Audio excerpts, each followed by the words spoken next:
Chapter 2. Between Mars and Jupiter is spread the broad belt of the asteroids. Of the thousands, known and unknown, most unique to the freak century was the Sargasso asteroid, a tiny planet manufactured of natural rock and wreckage salvaged by its inhabitants in the course of 200 years.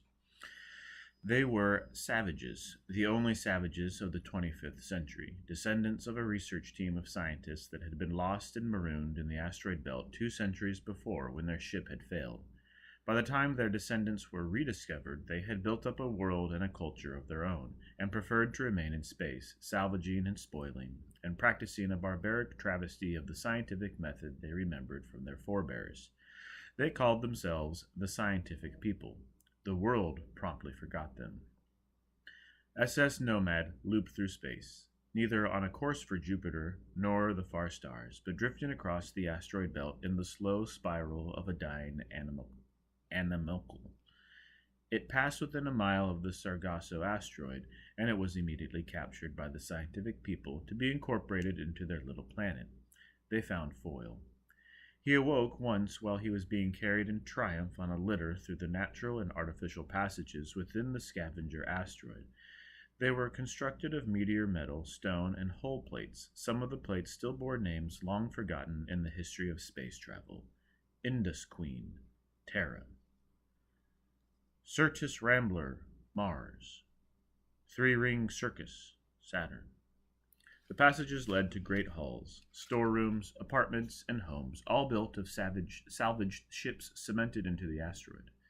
In rapid succession, Foyle was borne through an ancient Ganymede scow, a Lassell ice borer, a captain's barge, a Callisto heavy cruiser, a 22nd century fuel transport with glass tanks still filled with smoky rocket fuel. 2 centuries of salvage were gathered in this hive, armories of weapons, libraries of books, museums of costumes, warehouses of machinery, tools, rations, drink, chemicals, synthetics, and surrogates. A crowd around the litter was howling triumphantly. "Quant suff," they shouted. A woman's chorus began in excited bleating. Ammonium bromide, gram 1.5. Potassium bromide, gram 3. Sodium bromide, gram 2. Citric acid, quant suff. "Quant suff," the scientific people roared. "Quant suff!" Foyle fainted. He awoke again. He had been taken out of his spacesuit. He was in the greenhouse of the asteroid where plants were grown for fresh oxygen.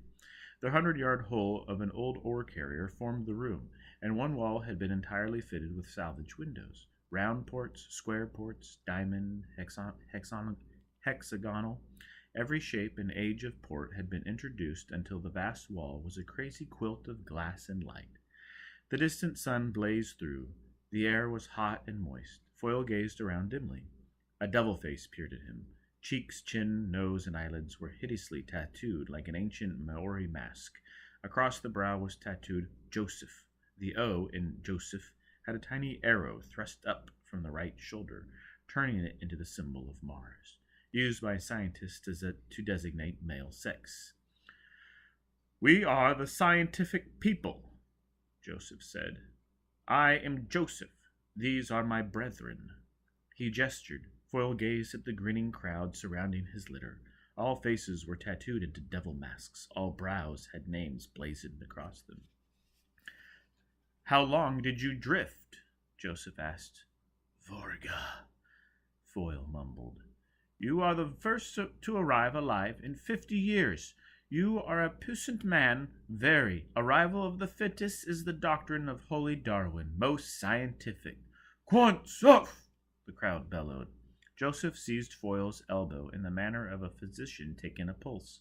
His devil mouth counted solemnly up to 98.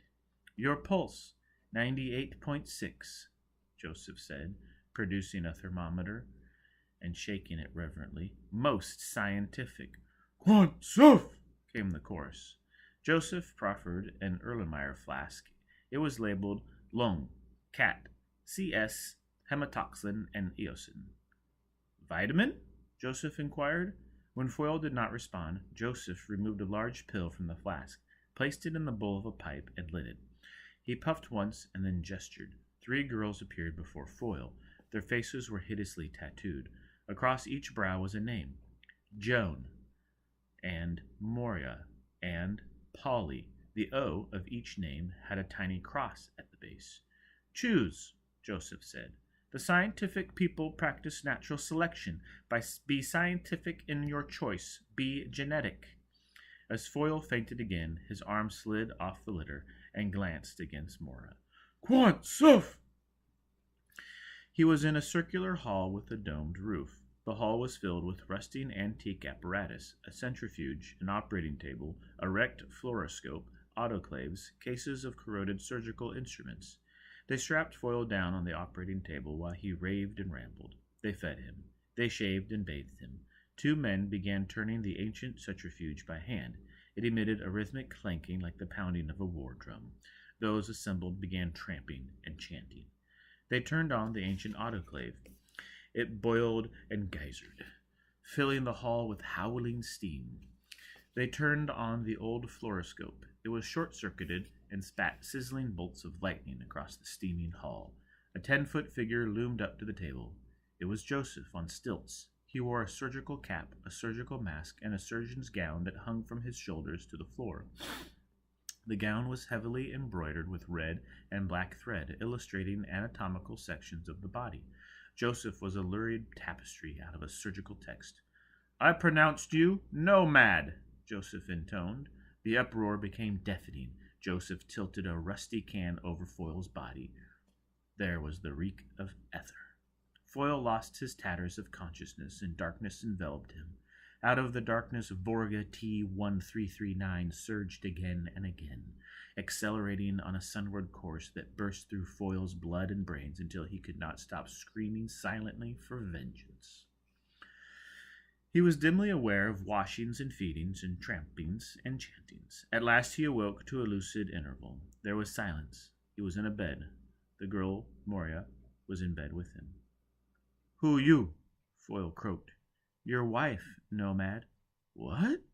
Your wife. You chose me, Nomad. We are gametes. What? Scientifically mated, Moria said proudly. She pulled up the sleeve of her nightgown and showed him her arm.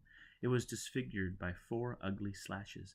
I have been inoculated with something old, something new, something borrowed, and something blue.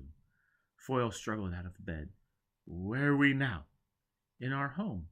What home? Yours. You are one of us, Nomad. You must marry every month and beget many children. This will be scientific, but I am the first.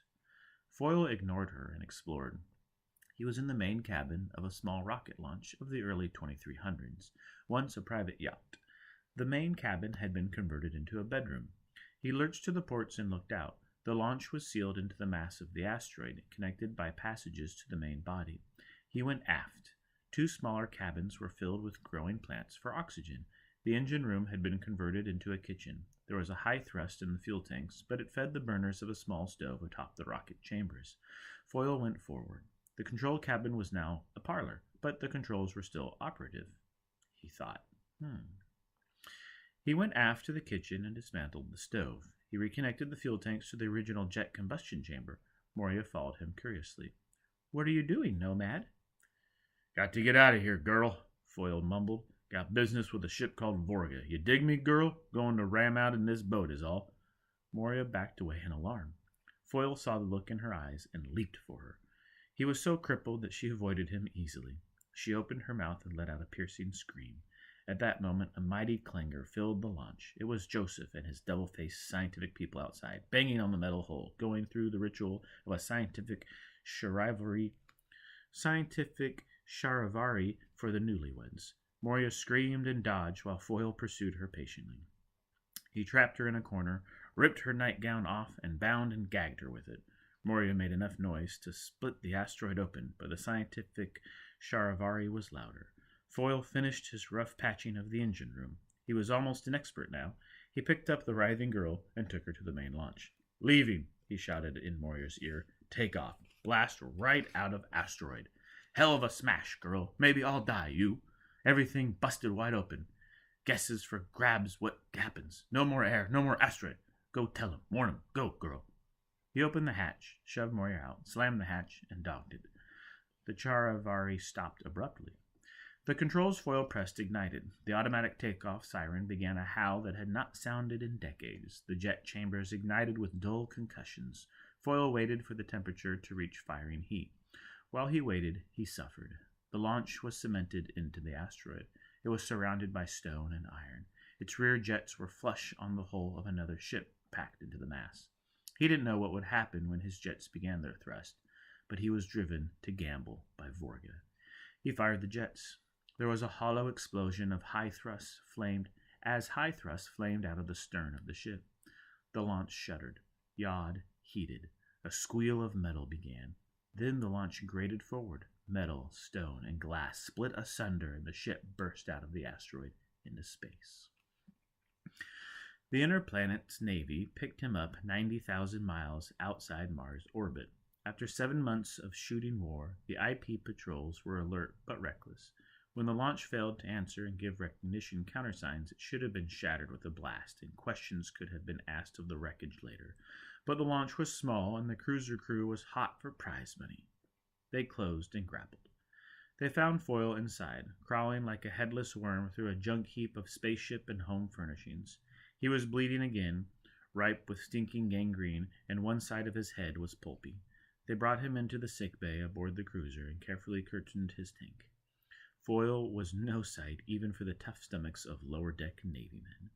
They patched his carcass in an amniotic tank while they completed their tour of duty. On the jet back to Terra, Foyle recovered consciousness and bubbled words beginning with a V. He knew he was saved. He knew that only time stood between him and vengeance. The sick bay orderly heard him exulting in his tank and parted the curtains. Foyle's filmed eyes looked up. The orderly could not restrain his curiosity. "You hear me, man?" he whispered. Foyle grunted. The orderly bent lower. "What happened? Who in hell done that to you?" "What?" Foyle croaked. "Don't you know?" "What? What's the matter with you?" "Wait a minute is all." The orderly disappeared as he jaunted to a supply cabin and reappeared alongside the tank 5 seconds later. Foyle struggled up out of the fluid. His eyes blazed. "It's coming back, man, some of it. Jaunt. I couldn't jaunt on the Nomad, me." "What?" "I was off my head. Man, you didn't have no head left, you." "I couldn't jaunt. I forgot how is all. I forgot everything, me. Still don't remember much. He recoiled in terror as the orderly thrust the picture of a hideous tattooed face before him. It was a Maori mask. Cheeks, chin, nose, and eyelids were decorated with stripes and swirls. Across the brow was blazoned Nomad.